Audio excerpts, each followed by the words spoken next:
কিয়ামতের ময়দানে আমার আল্লাহ তিনজন মানুষকে আদালতে ডাকবেন, যেই মানুষের ব্যাপারে দুনিয়ার চক্ষুরা বলবে এরা জান্নাতি, কিন্তু আমার মাওলায় বলে ও জাহান্নামের ফেরেশতা, এদের হাতে হ্যান্ডকাপ লাগাইয়া জাহান্নামের মধ্যে নিয়ে যাও। এর মধ্যে একজন হবে শহীদ, আর একজন হবে মাওলানা আলেম, আর একজন হবে বড় দানবীর। এই শহীদ, তোর জামা কাপড়ে রক্ত লাগানো কেন? কয় যুদ্ধ করছি। কেন? কয় আমি মাওলা তোমার দিনের জন্য। কয় দুনিয়ার মানুষ জানে তুই দিনের জন্য যুদ্ধ করছো, কিন্তু আমি তো উপরের হালাত দেখা ফলাফল দেই না, আমি আসল কলবের খবর জানি। তুই আমার জন্য যুদ্ধ করো নাই, দুনিয়ার মানুষ তোরে যোদ্ধা বলবে, মুজাহিদ বলবে, এই বাহা বাহা পাওয়ার জন্য তুই যুদ্ধ করছো। জাহান্নামের ফেরেশতারা, এই ধোঁকাবাজের হাতে হ্যান্ডকাপ লাগা, এরপরে জাহান্নামের দিকে নিয়ে যাও। এরপরে আমাদের মাওলানাদেরকে ডাকবে, এই মাওলানা ইলম শিখছো কেন? ও আল্লাহ দ্বীনের দাওয়াতের জন্য। দুনিয়ার মানুষ জানে তুই দাওয়াতের জন্য ইলম শিখছো, আসলে আমি তোর কলবের খবর জানি, তুই আমার দ্বীনের জন্য ইলম শিখো নাই। তুই ইলম শিখছো, মানুষের সম্মান পাবি, মানুষ তোরে হাদিয়া দিবে, সম্মান করবে, মানুষ তোরে বাহা বাহা দিবে, এটা দুনিয়ায় পেয়ে গেছো, আমার আদালতে কিছু নাই।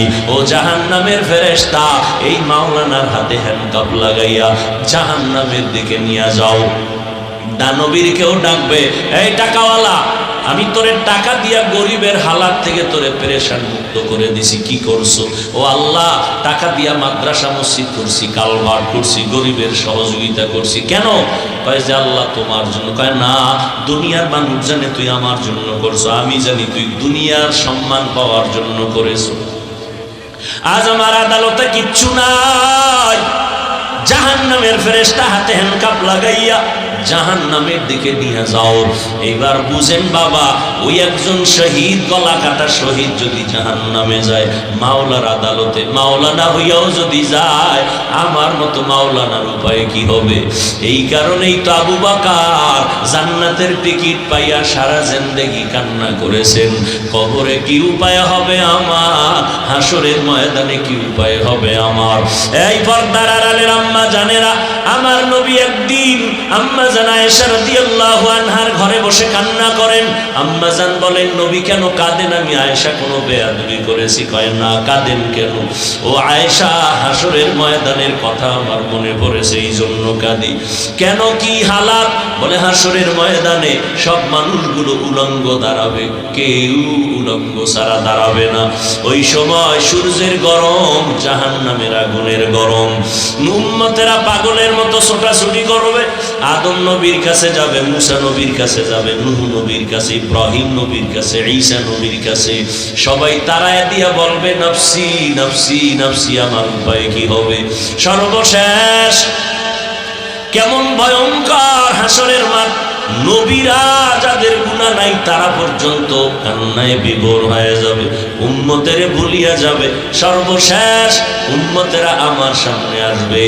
ও আম্মা জান আয়েশা বলেন, আপনি তখন কোথায় থাকবেন? আমি থাকবো মাকামে মাহমুদ, আমার রবের দরবারে সেজদায়।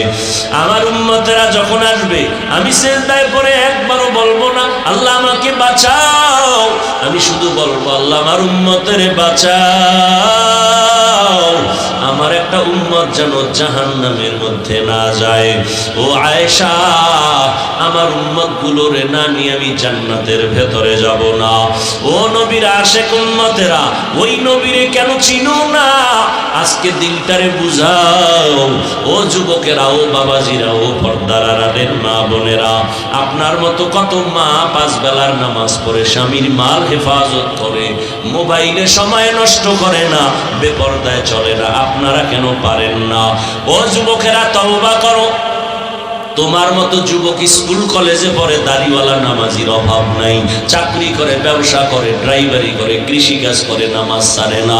তুমি কেন পারবা না? আল্লাহর কাছে তওবা করো, মনেরে বুঝাও রে মন, আমার মতো বান্দা স্কুল কলেজে পড়িও যদি নামাজ পড়ে, আমি কেন পারি না? আমার কপাল বুঝি খারাপ? আজকে থেকে মনে মনে তওবা করো, আর আমার আল্লাহকে বলো, ও আল্লাহ, আর জীবনে নামাজ ছাড়বো না, বেপরদায় চলবো না, মা বাবারে কষ্ট দিব না, উলামায়ে কেরামের বিরোধিতা করব না, নবীর সুন্নাত অনুযায়ী চলব, মরিয়া গেলে যাব আর নবীর তরিকার বাইরে চলব না। তওবা করার মতো যদি অন্তর তৈরি হয়, মুনাফিকি না থাকে, খাঁটি তওবার নিয়ত যাদের আছে, দুটো হাত আমার আল্লাহকে দেখাইয়া দাও। যখন দোয়া করে, আল্লাহ এই মাঠের সবাইকে মাফ করে দাও, নিজের জন্য একবারও বলেনি। তো একজন ফেরেশতা মাথার কিনারা এসে দাঁড়ায়, আল্লাহ কয়, এই ফেরেশতা কার জন্য দোয়া করলো? কয় এই মাঠের সবার জন্য।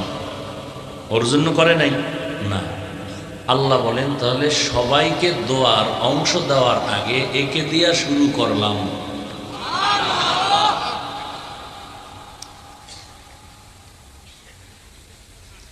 দোয়া বড় সম্পদ।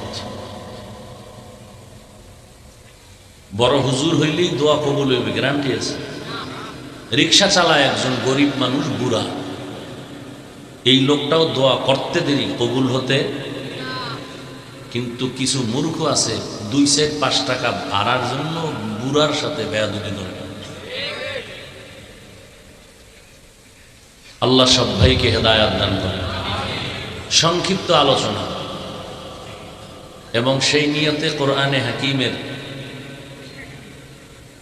একটা সূরা আপনাদের পরিচিত, কোরআন শরীফ পড়তে না জানলেও শুনতে শুনতে মুখস্থ হয়ে গেছে। সূরাতুর রহমানের কয়েক টুকরো আয়াত পড়েছে। নবীজির হাদিস থেকে একটি হাদিস পড়েছে। ইখলাসুল রুহানিয়াতের সমন্বয়ে সহি নিয়তে, সহি তরিকায়, সহি কিছু কথা আমাকে বলার মতো, আপনাদেরকে শুনবার মতো দয়াময় আল্লাহ তৌফিক দান করুন। আর রহমান, রহমান হলেন তিনি, আল্লামাল কুরআন, কোরআন শিক্ষা দিলেন যিনি। খালাকাল ইনসান, রহমান হলেন তিনি, মানুষ সৃষ্টি করলেন যিনি। আল্লামাহুল বায়ান, রহমান হলেন তিনি, বয়ান শিক্ষা দিলেন যিনি। নবীজি বলেন, খায়রুকুম মান তাআল্লামাল কুরআনা ওয়া আল্লামা, উম্মত তোমাদের ভেতরে শ্রেষ্ঠ তারা যারা কোরআন শিখে অন্যদের শিক্ষা প্রদান করে। শ্রেষ্ঠ উম্মতের কাতারে আজ এই মজলিসে যারা, তারাও এই শ্রেষ্ঠত্বের মধ্যে শামিল। কারণ এখানে কোরআন সুন্নাহর আলোচনা হবে, জ্ঞান অর্জন হবে।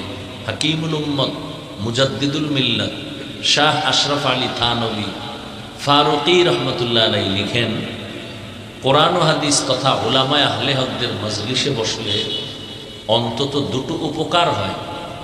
কয়টা? এক, অজানা জিনিস জানা যায়।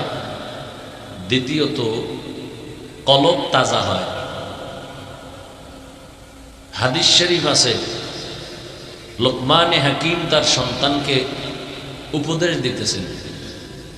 এটা আবার নবীজি সাহাবায়ে কেরামদেরকে রিপিট করে শোনাচ্ছেন। হাদিস, আলাইকা বি মুজালাসাতিল উলামা ওয়াসমা কালামাল হুকামা ফাইন্নাল্লাহা লা ইউহয়িল কলবাল মাইয়িতা বিনুরিল হিকমা কামা ইউহয়িল আরদাল মাইতাতা বিওয়াবিলিল মাতার।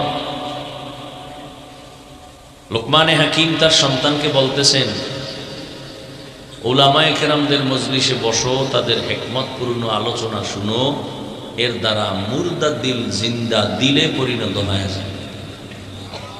কেমন? বলে, প্রচণ্ড সূর্যের গরমে জমিন যেমন ফেটে ভেঙ্গে চৌচির হয়ে যায়, ফসল উৎপাদনের ক্ষমতা হারিয়ে ফেলে, সেই জমিন মুহূর্তে আল্লাহ পাকের রহমতের বৃষ্টিতে সতেজ হয়, ফসল উৎপাদনের ক্ষমতা ফিরে পায়।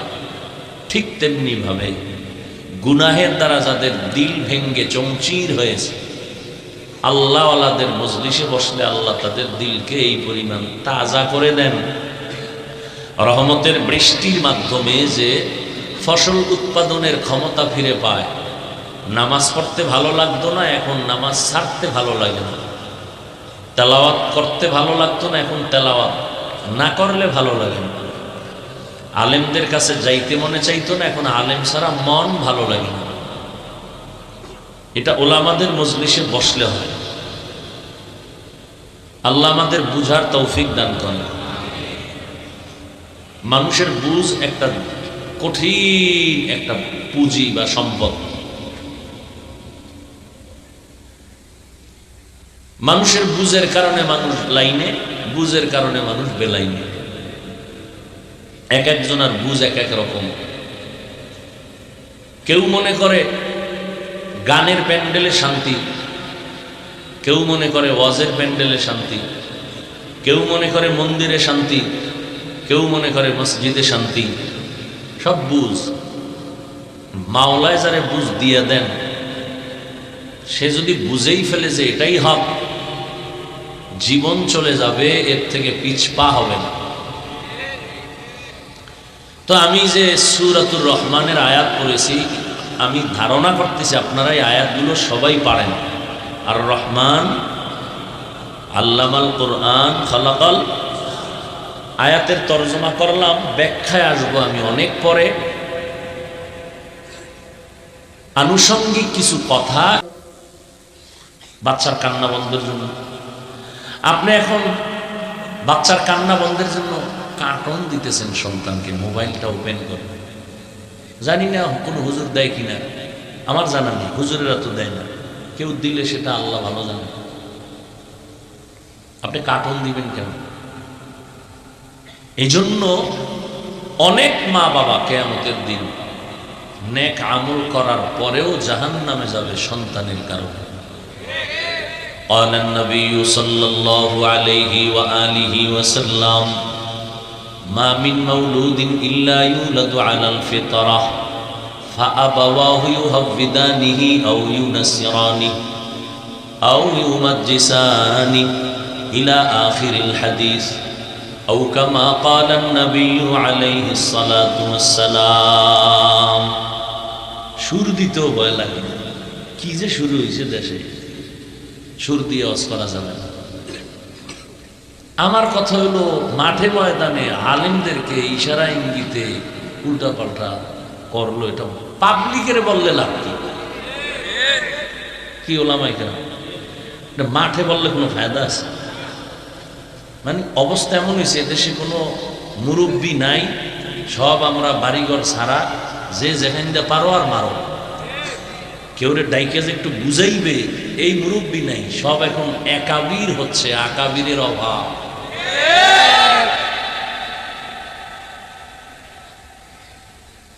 আল্লাহ আমাদের সবাইকে হেদায়াতের দৌলত দান করেন।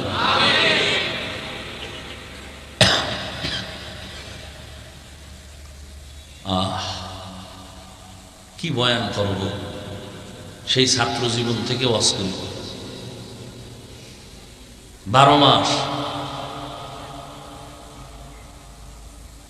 ফায়দা কই, ফলাফল কই?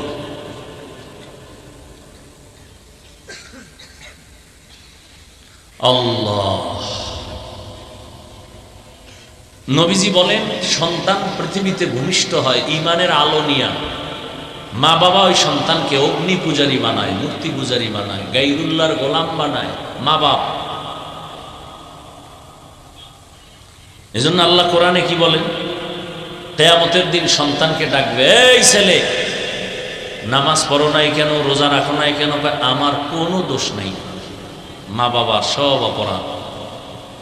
রব্বানা ইন্না আতা'না সাদাতানা ওয়া কুবারানা ফাআদাল্লুনা সাবিলা। সূরা আহজাব 67 নম্বর আয়াত। আচ্ছা, নাম্বারে যদি ভুল হয় তা আয়াত ভুল। পাগলের পাগলামি। কোন হুজুর বলে আয়াতের নাম্বার কইছে ভুল, এটার লাগে শুরু করছে মুনাফিকরা।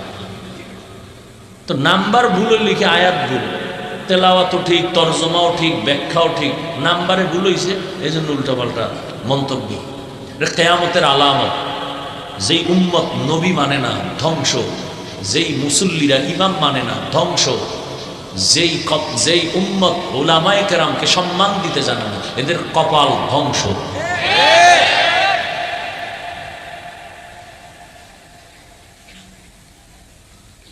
সন্তান বলবে, মা বাবার কারণে আমার নামাজ হয় নাই, রোজা হয় নাই।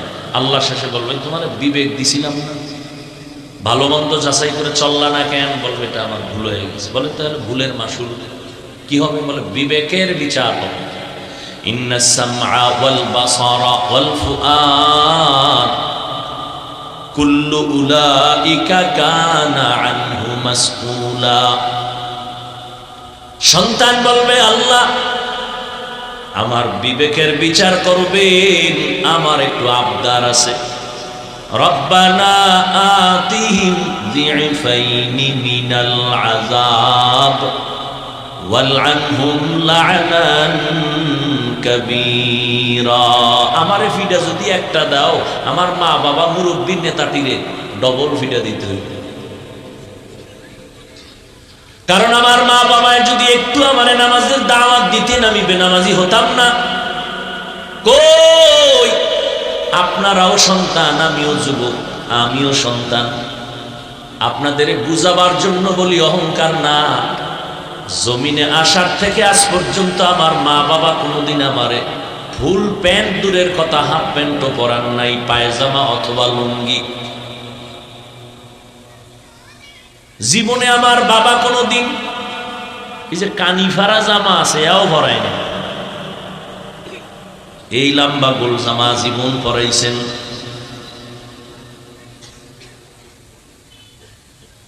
এই জন্য মা বাবার কারণে সন্তান দিনের লাইনে যায়, সন্তান খারাপ লাইনে চলে যায়। আল্লাহ কোরআনের অন্যত্র বলেন, ইয়া আইয়ুহাল্লাযীনা আমানু, ও দুনিয়ার মুমিন, কু আনফুসাকুম ওয়া আহলিকুম নারা, জাহান্নামের আগুন থেকে নিজেকে বাঁচাও, তোমার আহালকেও বাঁচাও। কেন? ওয়াকুদুহান নাস ওয়াল হিজারা, জাহান্নামের ইন্ধন হবে মানুষ আর পাথর। আলাইহা মালাইকাতুন গিলাযুন শিদাদুন লা ইয়াসুনাল্লাহা মা আমারাহুম ওয়া ইয়াফআলুনা মা ইউমারুন।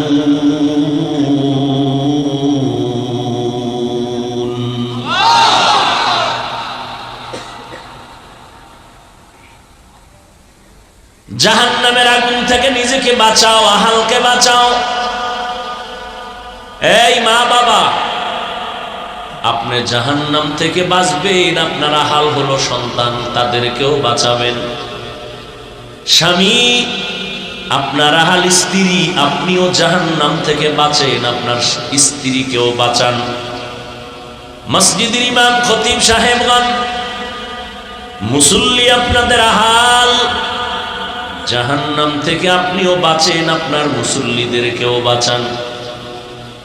মাদ্রাসা স্কুলের শিক্ষক শিক্ষিকা আপনারা, ছাত্রছাত্রী আপনার আহাল, জাহান্নাম থেকে আপনি বাঁচেন, আপনার ছাত্রছাত্রী আহালকেও বাঁচান।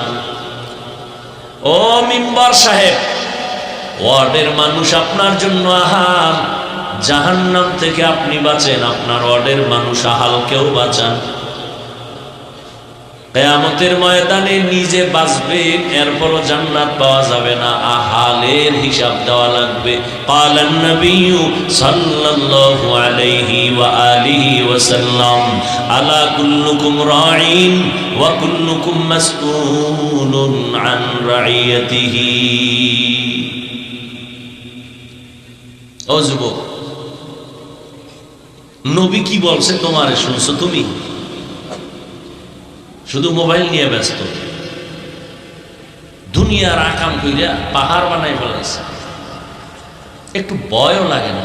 দেখে ঘুমের ভিতরে অনেকে মরে, এরপরেও ঘুমের মধ্যে গান শুনবো, হেডফোন কানে থাকবে, কানের পার্টস নষ্ট, চোখের পাওয়ার নষ্ট, হার্ট নষ্ট, কিডনি নষ্ট, বুকে ব্যথা, মাথা ব্যথা এতটা বেড়ে গেল, এরপর বুঝ আসে না।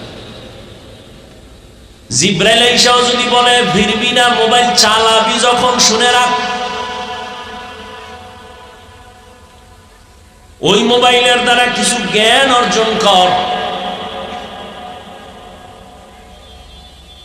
মোবাইলে গুনাহ করলে বাবা, জাহিরি ভাবে তোমার শরীরটাও ধ্বংস হয়ে যাইতেছে, বাতিনি ভাবে তোমার ঈমানও শেষ, আমলও শেষ, তোমার যৌবনও শেষ। তোমার চিন্তা নাই কেন? তুমি তো মাত্র যুবক, তোমার কল্পনা নিয়ে আগাও না কেন? তুমি তো এলাকার নাম কি? বন্দর খোলার যুবক না, তুমি তো গোটা জমিনের মধ্যে একটা ফুটন্ত গোলাপ। তোমার আদর্শ দিয়া গোটা জমিনের অন্ধকার দূর হবে, আলোকিত হবে। তুমি ডাক্তারি পড়ো, ধন্যবাদ।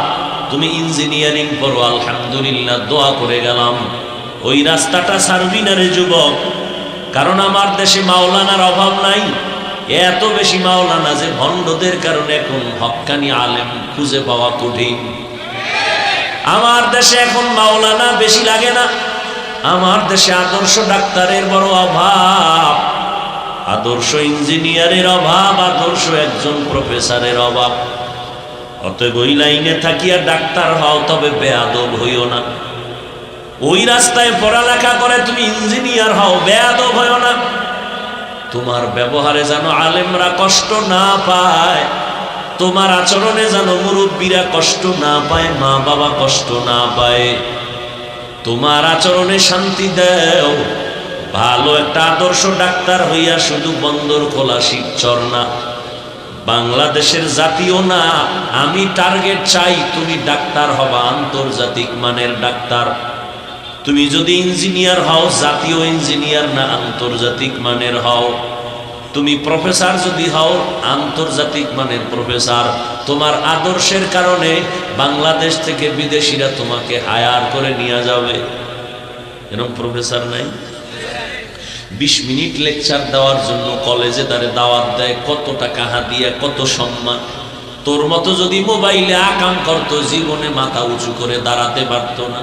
আজকে কথাগুলো তুই হাসতে হাসতে উড়ায় দেও, এমন একটা সময় আসতেছে কান্না করবি, চোখের পানি মুছার মতো লোক পাবি না।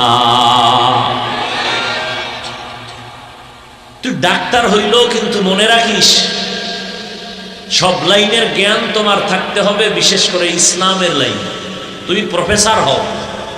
সেদিন এক ডাক্তারের 42 মিনিটের লেকচার ইউটিউবে, লম্বা দাড়ি, প্যান্ট শার্ট পরা, হাদিসের মাত্র একটা শব্দ দিয়া 42 মিনিট বুঝাইছে। অডিয়েন্সের সব শিক্ষিত মানুষের হাঁ করে তাকায় আছে, কি কয় ডাক্তার? রসুলের একটা হাদিসের একটা শব্দ দিয়া 42 মিনিট বয়ান করছে, লেকচার দিছে। কি শিখেছ তুমি? তোমার জীবনের ফলাফল কি? মায়ের সাথে বেয়াদবি, বাবার সাথে বেয়াদবি, শিক্ষকের সাথে বেয়াদবি, মুরব্বীদের সাথে বেয়াদবি, মোবাইলের এমনি ভরার জন্য মায়ের টাকা চুরি করো, বাবার টাকা চুরি করো, না পাইলে বন্ধুর পকেট মারো, না হয় চক্রর মেলায় গিয়া এরপরে কোনো জায়গায় গিয়া ডাকাতি করো, চাঁদাবাজি করো, সন্ত্রাসী করো। তাহলে ফলাফল কি? তোর জিন্দেগি বরদোয়ায় ভরপুর। যে কারণে মোনাজাতে সবাই কাঁদে, তোর চোখে মানি নেই। মা বাবার অভিশাপ, মুরব্বীদের অভিশাপ। আল্লাহ তো এমনিই বেজা, চেহারার মধ্যে তো কোনো আলো নাই। গুনাহ করতে করতে চেহারা নষ্ট, কার্টুন দেখতে দেখতে নিজে এখন কার্টুন হয়ে গেছো। শক্তি নাই বললে চলে, আর কিভাবে বললে বুঝবা আমার জানা নেই। আমি হাসির জন্য বলি না, আর কথাটা কসম আল্লাহর, আমার হৃদয়ের ভেতর থেকে বলতেছি, খুব আবেগ নিয়ে বলতেছি। যদি তুমি বলতা নিচে নাইমা পাও ধরতে, এখন লাভটা দিয়ে নিচে নাইমা পাও ধরতাম। বলো যে জীবনে আর গুনাহ করবা না, আমি এখন নিচে নাইমা পাও ধরি। আর না হয় আমাকে বলো যে মুহাম্মদের আদর্শ এটা ভালো না, ভালো আদর্শ আছে, বলো, আমি সেখানে যাব। আমি মুহাম্মদেরটা বাদ দিয়ে দিব। ভালো করে বুঝো। আর যদি বলো না মুহাম্মদের আদর্শই শ্রেষ্ঠ, তো মানো না কেন? কি সমস্যা কোথায়? দাড়ি কাটলে জান্নাত পাওয়া যাবে, একটা দলিল দিয়ে আমিও কেটে ফেলি। নামাজ ছাড়া আল্লাহ পাওয়া যাবে, দলিল দাও। শীতের ভিতরে ওযু করতে কত কষ্ট, আমি নামাজ বাদ দেই। টুপি মাথায় দিলে মাথা গরম হবে, কই? সেই ছোটবেলার থেকে টুপি মাথায় দিয়া, ঘুমের সময় টুপি মাথায় দিই, কখনো তো গরম হইল না। গরম হয়ে তো কখনো হিন্দুরে গালি দিলাম না, বৌদ্ধদের বিরুদ্ধে বললাম না, ইহুদির বিরুদ্ধে বললাম না।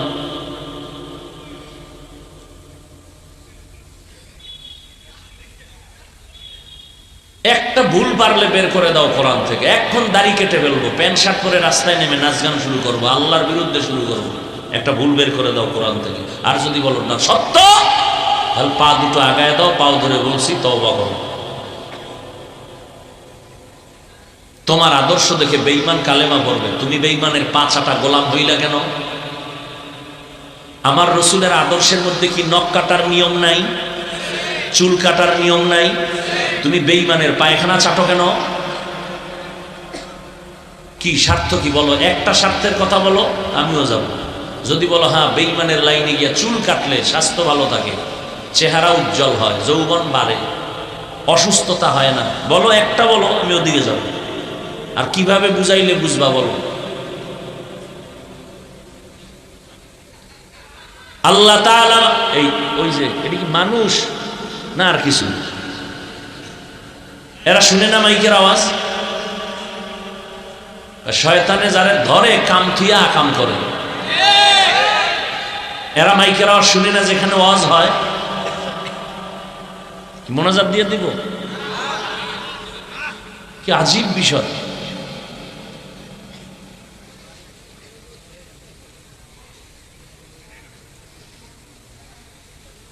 আল্লাহ মানুষকে সৃষ্টির শ্রেষ্ঠ মর্যাদা দান করেছেন, ফেরেশতাকেও দেন নাই, আগুনের সৃষ্টি জিনেরও দেন নাই। সিদ্ধান্ত কার?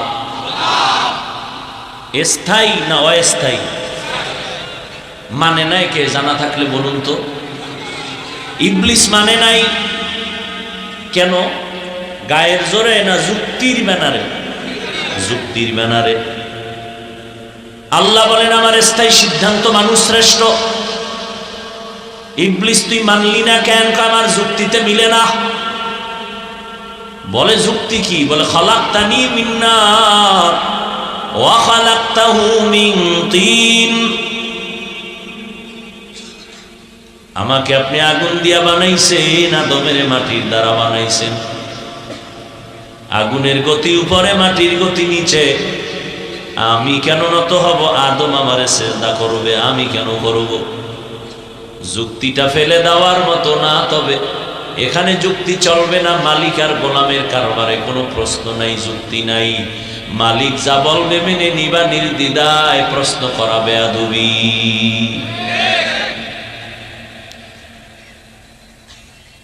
ওয়ালাকাদ কাররামনা বানি আদম ওয়া হামালনাহুম ফিল বাররি ওয়াল বাহরি ওয়া রাযাকনাহুম মিনাত তাইয়্যিবাত وفضلناهم على كثير ممن خلقنا تفضيلا। বনি আদম এত দামি, জমিনে চলার মতো ব্যবস্থা করেছেন আমার আল্লাহ, পানির মধ্যে চলার ব্যবস্থা করেছেন। যেই লোহা পানিতে ফেললে ডুবে যায়, ওই লোহার স্টিমার বানাইয়া ভাইসা ভাইসা এক এলাকা থেকে ব্যবসার মাল নিয়ে অন্য এলাকায় চলে যাও। কার কুদরত? কাদের কুদরত দারি বার কামাল, আন্তা রব্বি আন্তা হাসবি জুল জালাল, তুহি কাদের জলিলুল্লাহ জাহাদার, বহর হালে তুহি মেরা নিগাহদার। এই মিয়া, আমার এখন বাকি শুধু 2টা হাত এভাবে উঁচু করব, শেষ মাহফিল। আর 1 বছরের আগে হাত নিচে নামবে না। কিন্তু বয়ানটা এখন যতটুকু হবে আপনাদের মহব্বত আর দিলের আকর্ষণে হবে। বক্তা বয়ান করতে পারে না, শ্রোতারা বয়ান বের করে নেয়। এই বিশাল ইতিহাস আছে, ওদিকে যাব না। আল্লাহ, এরে আল্লাহর বান্দারা, জমিনের মধ্যে পানির মধ্যে চলার আয়োজন করেছেন আমার আল্লাহ। আল্লাহ উত্তম খানার আয়োজন করেছেন। কুকুরেরও খানা দেন আমার আল্লাহ, গর্তের পিপিলিকাকেও রিজিক দেন আমার আল্লাহ, মানুষেরও আল্লাহ খানা দেন। নদীর ভেতরে হাজারো কোটি মাছ না খাইয়া মরে না, জঙ্গলের প্রাণীর খানাও আমার আল্লাহ দেন, তবে মানুষের খানাটা পিওর এবং দামি খানা।